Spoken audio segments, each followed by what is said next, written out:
औज़ुबिल्लाहिमिनश्शैतानिर्रजीम बिस्मिल्लाहिर्रहमानिर्रहीम। अस्सलाम वालेकुम प्यारे दोस्तों, मैं हूं आतिफ मजीद। एम शाह खान साहब के साथ मैं मौजूद हूं। अगर बात करें तो 26वीं आईनी तरमीम मंजूर हुई, सेनेट से 65 वोट मिले, लेकिन जो दिन बन रहा था इतवार का और इसके जो नंबर थे 65 वोट मिले। 2 BNP मैंगल के वोट यहाँ मिल गए हुकूमत को और हुकूमत ने अपना नंबर पूरा कर लिया। यहाँ पीटीआई के 2 वोट थे, फैसल सलीम साहब और जरका साहबा का, जिन वोटों को शो नहीं करवाया गया क्योंकि नंबर पूरे हो गए थे, इसलिए जो वाडा साहब कह रहे हैं डिग्गी खोलने की ज़रूरत नहीं पड़ी। 2 लोग गो के पीटीआई में उन्होंने वोट तो नहीं दिया, लेकिन बहरहाल इमरान खान के कागज़ों में वो लोग अब पीटीआई से आउट हैं। इसी तरह अगर बात करें कौमी असम्बली का जो वोट आए हैं, अगर मंडे की बन रही है डेट, अब डेट भी चेंज होगी, 21 बन गई। मंडे वाले दिन रात को तब्दील हुआ, सारी रात सेशन चला, आपके सामने है। किस तरह सारी रात में कानून साजी हुई वो भी आपके सामने है। किस तरह मियां नवाज शरीफ ने गलत शेर पढ़ा वो भी आपके सामने है। यहाँ अगर बात करें तो 225 का नंबर हुकूमत ने बना लिया, सही या गलत जैसे भी बना लिया, लेकिन इसमें मौलाना फजलुर रहमान ने खान पे जो तशद्दुद या खान पे जो जुल्म हो रहे हैं या पीटीआई पे जुल्म हो रहे हैं, जो मजालिम हो रहे हैं, उनकी मजम्मत भी की।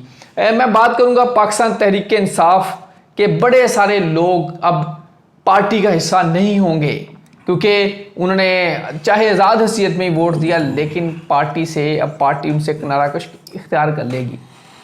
सबसे बड़ा नाम जैन कुरैशी साहब, शाह महमूद कुरैशी साहब का बेटा, औरंगज़ेब खिची साहब, रियाज फतेहाना, ज़हूर कुरैशी, चौधरी इलियास, मुबारक ज़ेर, मुक़दाद हुसैन, असलम गुम्मद साहब, ये बड़े सारे नाम थे जो पीटीआई से अब हाथ कर गए, खान से धोखा दे गए, चाहे उन्होंने मोहब्बत से, प्यार से, पैसे से या जुल्म से किया। मैं लंबी बात कर रहा हूँ, मैं डायरेक्ट जाता हूँ खान साहब से। अब क्या इमरान खान और पीटीआई के पास कोई ऑप्शन बचे हैं या काम ख़त्म? अस्सलाम वालेकुम खान साहब।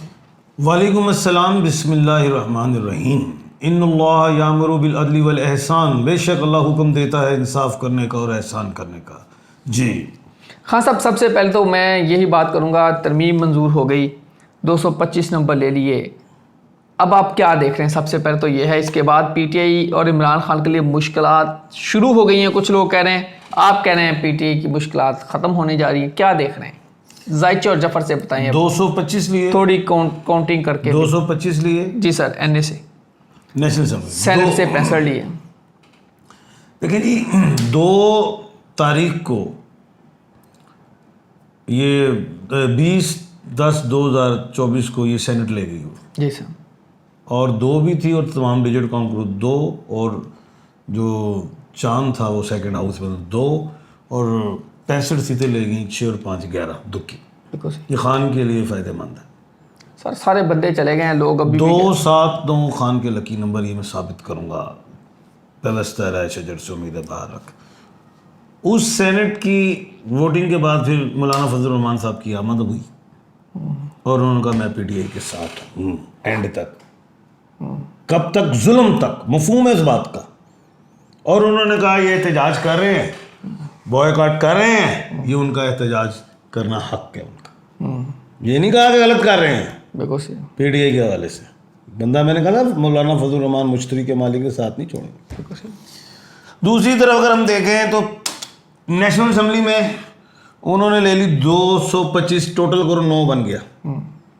क्या बन गया? 9 का डिजिट में शुरू से कह रहा हूं, उनको बहुत फायदा देता है। 8 को इलेक्शन, 9 को मैंडेटरी चोरी।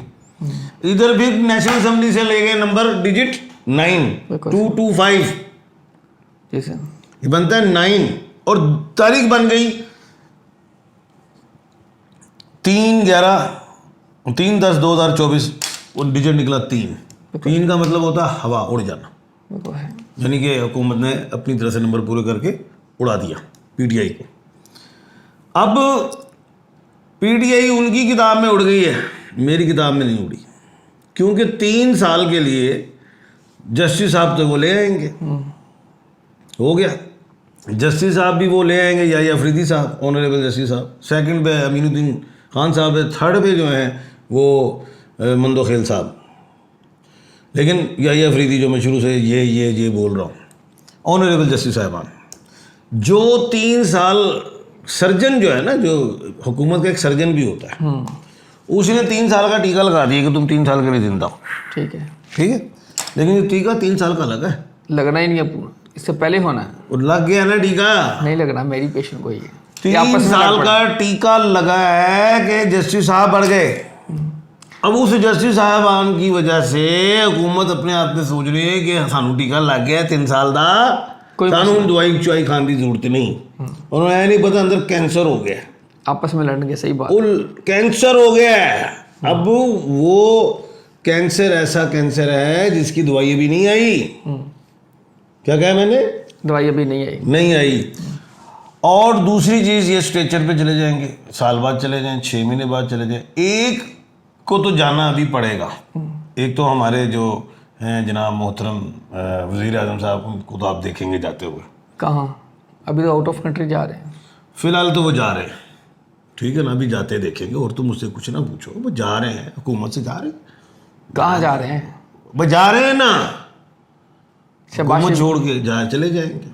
वो तो बाहर जा रहे हैं। तो फिलहाल मैं एक बात तो ये बता रहा हूँ। दूसरी बात, चवलें भी वजी हुई हैं। आज बेनिफिट लिए हैं हुकूमत ने, चवल वड्डी वजी है। वकला की लीगल टीम PTI की, मैं खुद वकील हूँ, मैं भी चवल मारी है। मैं यहीं पे बोलता रहा हूँ, लेकिन चला जाता ना उठ के।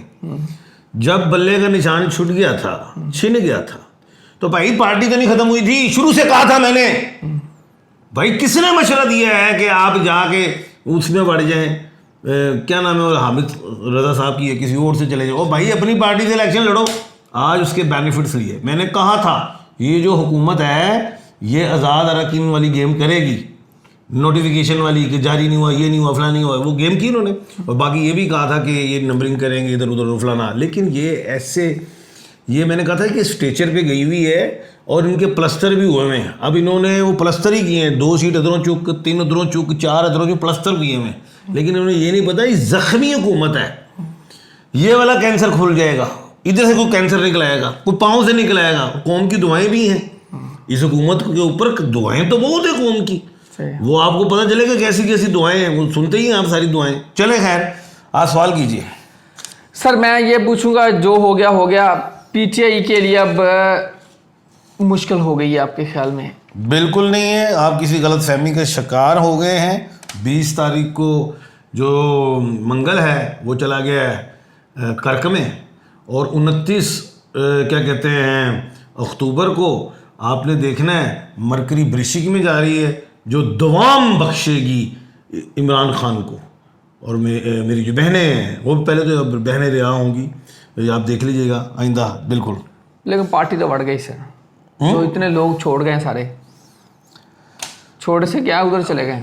आपने देखा है सांप निकला था यूं करके फन लेके, मैंने क्या कहा था कि सांप को हम काटने की इजाज़त देखते हैं, पलटने की नहीं। मौलाना साहब ने वो सांप के दांत तोड़ दिए, लेकिन सांप छोड़ दिए। लेकिन हुआ क्या है, वो सांप तो फिर रहा है ना, दूध भी पी रहा है वो। लेकिन जैसे वो आवाम में आएगा वो सांप, अगले ने लाठी से चुक लेने कहना असली, उन्होंने ठोक देना कि सांप दी मौत के हद होएगी। फन जड़ा सी ना, फनीयर नहीं रहा हूँ। चलो चले खान साहब, आवाम वोट इतना डाल देगी, फन तो मौलाना ने काट 8 देते फरवरी हैं। में ऐसे हुआ, सारी पार्टी छोड़ गई थी। महमूद खान से लेके, परवेज खटक से लेके, फवाद चौधरी से लेके। बाकी यार ये मैं देख रहा हूँ कि इजाज़त हो गई है सूदी निज़ाम की, 5 साल सूद खाएं। जी सर, इस्लामी वो जमहूरियत 2028 में खत्म होगा। खत्म होगा, यानी कि अब ये 5 साल जो हम सूद खाएंगे इसकी जो गुनाह ये हुकूमत बख्शवा देगी। वो तो 1947 से खाए हैं सर। नहीं, आज तो पूरा हो गया ना कि 2028 तक आप खा लें। ये ऊपर भी चलना है, सही खत्म ही नहीं होना। नहीं हम खा लें, इनकी इजाज़त है। ये खत्म ही नहीं होना। ये IMF से हम पैसे लेते हैं तो 5 साल में वापस कर देंगे। चलें जी, फिलहाल वो भी सूद ही है। फिर हमारे सारे बैंक जो चल रहे हैं वो भी भाई बात ये है कि हलाल है ना 5 साल। सही है, आप कह सकते हैं कि उन्होंने एक तरह से परमानेंट दे दिया, हलाल है। सर मैं अब बंदों पे आना चाह रहा हूँ। औरंगजेब खान खिची छोड़ गए,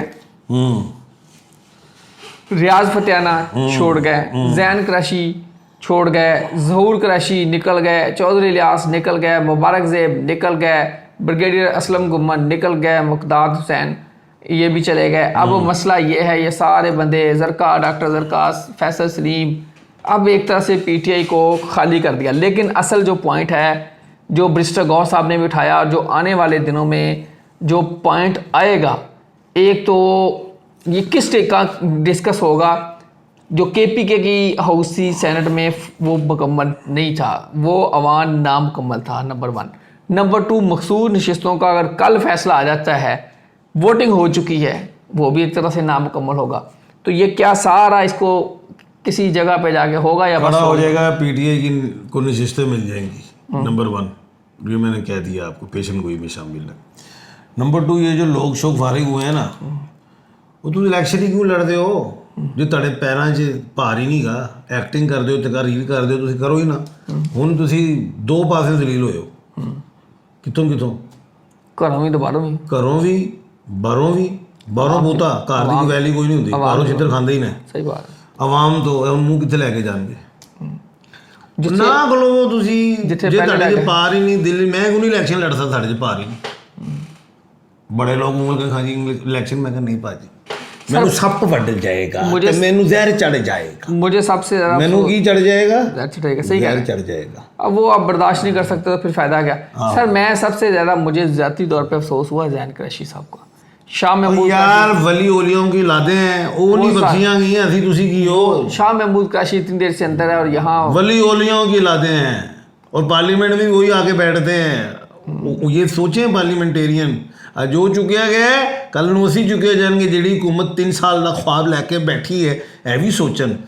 ਅਗ ਸ਼ੁਕਰ ਕਰ ਇਮਰਾਨ ਖਾਨ ਦੇ ਬੱਚੇ ਨਹੀਂ ਆ ਗਏ, ਇਹਨਾਂ ਨੇ ਉਹ ਵੀ ਚੁੱਕ ਲੈਣੇ ਸੀ। ਬਿਲਕੁਲ ਸਰ, ਹੁਣ ਇਹ ਸੋਚਣ ਕਿ ਜਦੋਂ ਇਹਨਾਂ ਦੀ ਹੁਕੂਮਤ ਜਾਏਗੀ, ਇਹਨਾਂ ਦੇ ਵੀ ਤਾਂ ਬੱਚੇ ਚੁੱਕੇ ਜਾਣੇ ਨੇ। ਉਹ ਇਸ ਤਰ੍ਹਾਂ ਹੀ ਹੋਏਗਾ ਸਰ, ਜੋ ਕਰੋਗੇ ਵੈਂ ਜੀ ਉਹਨਾਂ ਨੇ ਜੋ ਕਰੋਗੇ ਉਹ ਭਰੋਗੇ। ਬਿਲकुल, ਉਹ ਤਾਂ ਨਜ਼ਰ ਹੀ ਨਹੀਂ ਆ ਰਿਹਾ ਇਹਨੂੰ, ਸਹੀ ਕਹਿ ਰਹੇ। ਦੁਸ਼ਮਣੀ ਵਧਾਈ ਜਾ ਰਹੇ ਨੇ, ਲੇਕਿਨ ਮੌਲਾਨਾ ਇਸ ਦੁਸ਼ਮਣੀ ਦੇ ਨੂੰ ਠਾਪ ਰਿਹਾ ਹੈ, हवा नहीं दे रहा है, इंज बंद कर रहा है, अपने तो पार लै गया इसलिए मौलाना। बिल्कुल सही। मौलाना ने सर इमरान खान की जो अब मामला था, 9 महीने बाद बच्चा पैदा होया है, 9 महीने, उन्हें 438 दिन बाद इमरान खान, 9 महीने बाद बच्चा पैदा होया है। हुण ऐ यार है ना, बच्चा टुर पवे, मैनू लगदा किते माजूर ना होवे।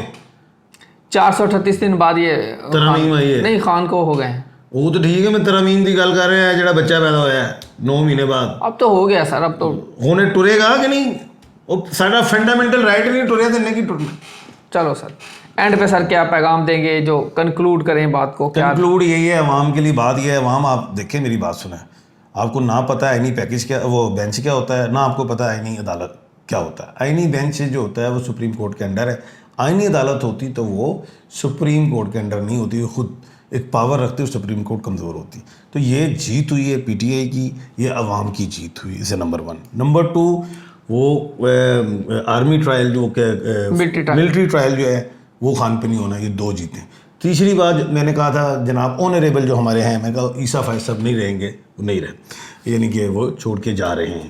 ये 3 बड़ी अहम बातें हैं और मौलाना साहब डटे रहे। और चौथी बड़ी बात यह है, मैं खुशखबरी दे रहा हूँ अपनी कौम को, आपको पता ही नहीं, आप जीत चुके हैं। जो भी फार्मूला लगा है ऑनरेबल जस्टिस साहब का, ये इमरान खान के लिए भी लगेगा, तो ये याद रखिएगा। इन्होंने लग पता जाएगा होया कि इन्होंने नाल। तो खैर बात यह है, इमरान खान साहब आ रहे हैं, बस कह देता है। इमरान खान साहब जी आ रहे हैं, बंदे सारे जा रहे हैं पार्टी से, बंदे सारे चले गए थे 2022 में भी, 2023 जब 8 फरवरी आया तो 9 को बंदे फिर देखा, फिर दोबारा आए। ऐसे ऐसे बंदे जीत के वापस आ गए जिनको जानता कोई नहीं था, और वो बंदे हार गए या वो बंदे सियासत से आउट हो गए, जो बड़े बड़े बुर्ज थे जिनके बगैर समझा जा रहा था सियासत चलेगी नहीं। लेकिन अब ये मामला सारे वही 2022 वाला मामला है, पीटीआई वहीं आके खड़ी हो गई है। सारी पीटीआई पहले टूट गई थी, अब दोबारा पीटीआई सारी एक तरह से टूट गई है, काफ़ी बंदे निकल गए हैं, और उसके बाद फिर जो होगा खुदा जाने क्या होगा। आप कुछ कहना चाह रहे सर? नहीं कुछ नहीं, आप ही कहें, मैं तो कुछ कहूँगा तो फिर तुम्हें पता, फिर बिल्कुल जी, कुछ कहेंगे तो फिर बात और बढ़ती चली जाएगी। बाबा यही कह रहा हूँ कि हमारे मुल्क में ड्रामे भी बड़े चलते थे, बिल्कुल, फिल्में भी बड़ी कामयाब होती थी। अब हम सोशल मीडिया को मिल गए ड्रामे, फिल्में मिल गई सियासतदानों को। जनाब हमारी इंडस्ट्री में फिल्में फ्लॉप हो गई हैं। आप सियासतदानों को, आप कोई गाना गावे, कोई डांस करे, कोई वीन वजावे, ਜਿਹੜੀ ਤੁਸੀਂ ਪਾਰਲੀਮੈਂਟ 'ਚ ਵਜਾਉਂਦੇ ਹੋ, ਫਿਲਮਾਂ 'ਚ ਵਜਾਓ, ਅਸੀਂ ਵੀ ਇੰਜੋਏ ਕਰੀਏ, ਕਿਉਂ ਤੁਹਾਡੀ ਐਕਟਿੰਗ, ਤੁਹਾਡੀ ਅਦਾਕਾਰੀ ਸਾਨੂੰ ਬਹੁਤ ਪਸੰਦ। बीन बज रही, फिल्में चल रही हैं जी, बस अल्लाह ताला पाकिस्तान को अपने हिफ्ज़-ओ-मान में रखे, पाकिस्तानियों की हिफाजत करे, हमारी हिफाजत करे, आपकी हिफाजत करे। जितने लोग हैं जिनके मुश्किलात क्योंकि ਹੁਣ ਇਹ ਡਾਇਲੌਗ ਮਾਰ ਰਹੇ ਨੇ ਉਹਦੇ ਚ ਯਾਰ ਫਿਲਮ ਦੇ ਵਿੱਚ ਗਾਣਾ ਵੀ ਹੁੰਦਾ ਹੈ, ਕੋਈ ਡਾਂਸ ਕਰੇ, ਕੋਈ ਗਾਵੇ, ਸਾਨੂੰ ਨੱਚ ਕੇ ਵਿਖਾ, ਸਾਡਾ ਮੂਡ ਬਣੇ। बाहर नाच के सर वो क्या ख्वाजा आसफ ने कह दिया ना, कुछ शर्म हया होंगी आज बड़ी तकरीर करके लेक्चर तो दे रहा सी, लेकिन खुद वो लेक्चर थे जो अमल कर रहे हैं आपके सामने ही। लेकिन कल को ये एक वक्त आएगा जब फिर मियाँ नवाज कोई हारे नहीं, कोई टेंशन ना ले लो, वुकला तो निकल रहे हैं लेकिन मैं नहीं जा रहा, ऐसा पूछो, खान निकले बस बाहर। कल को यही मामलात होंगे। ये साल 1.5 साल की 2 साल की गेम है, उसके बाद फिर पंडोलम ने घूमना है। कल इमरान खान उधर थे और नवाज शरीफ अंदर थे, आज इमरान खान अंदर है तो नवाज शरीफ इधर हैं। कल लेकिन इन्होंने अखीर कर दी है, फिर कह रहे हैं अत खुदा दा वैर हुंदा है, याद रखना, इन्होंने अत नहीं बड़ी अत कर दी है। अल्लाह ताला खैर रखे, अल्लाह ताला आप सबको अपने हिफ्ज़-ओ-मान में रखे। आतिफ मजीद और रमेश खान सबको दीजिए इजाज़त। अल्लाह हाफिज़। पाकिस्तान जिंदाबाद, पाइंदाबाद।